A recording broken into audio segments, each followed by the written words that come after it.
नमस्कार, आपका स्वागत है मेरे चैनल पर।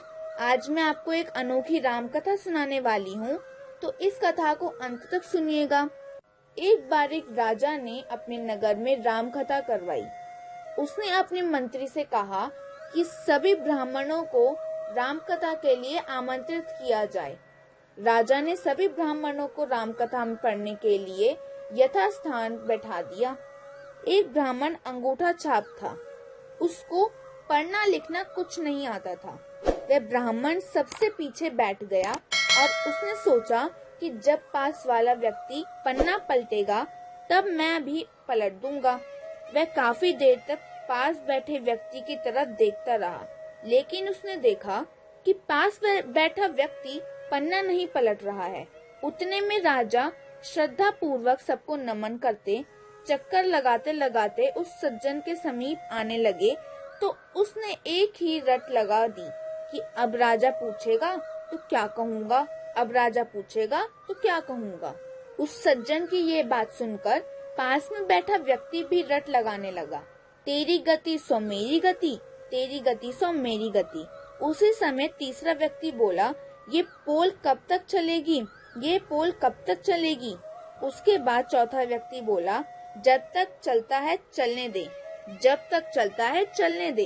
वे चारों अपने सिर नीचे किए इस तरह की रट लगाए बैठे हैं कि एक, अब राजा पूछेगा तो क्या कहूँगा, दूसरा, तेरी गति सो मेरी गति, तीसरा, ये पोल कब तक चलेगी, चौथा, जब तक चलता है चलने दे।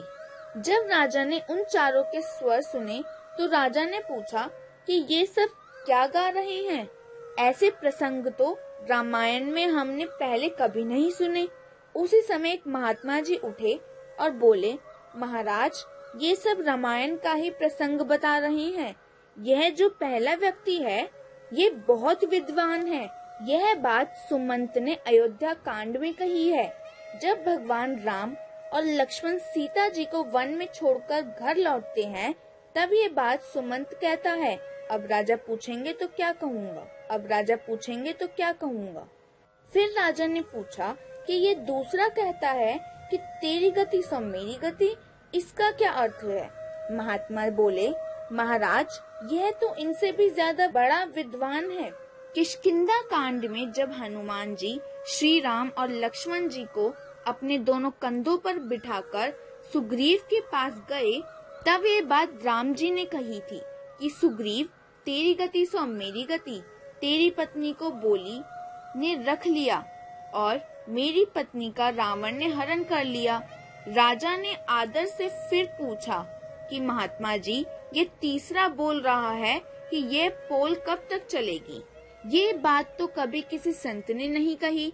महात्मा बोले कि महाराज, ये व्यक्ति तो और भी ज्ञानी है। लंका कांड में अंगद जी ने रावण की भरी सभा में जब अपना पैर जमाया था तब ये बात मेघनाथ ने अपने पिता रावण से कही थी कि पिताश्री, ये पोल कब तक चलेगी। पहले एक वानर आया और हमारी लंका जलाकर चला गया। अब ये कहता है कि मेरा पाँव कोई यहाँ से हटा दे तो भगवान श्री राम बिना युद्ध किए वापस लौट जाएंगे। राजा फिर बोले कि ये चौथा व्यक्ति क्या बोल रहा है। महात्मा बोले कि महाराज, ये इतने बड़े विद्वान हैं कि कोई इनकी बराबरी कर ही नहीं सकता। ये मंदोदरी की बात कर रहे हैं। मंदोदरी ने कई बार रावण से कहा कि स्वामी, आप जिद छोड़कर सीता जी को आदर सहित राम जी के पास सौंप दीजिए, अन्यथा अनर्थ हो जाएगा।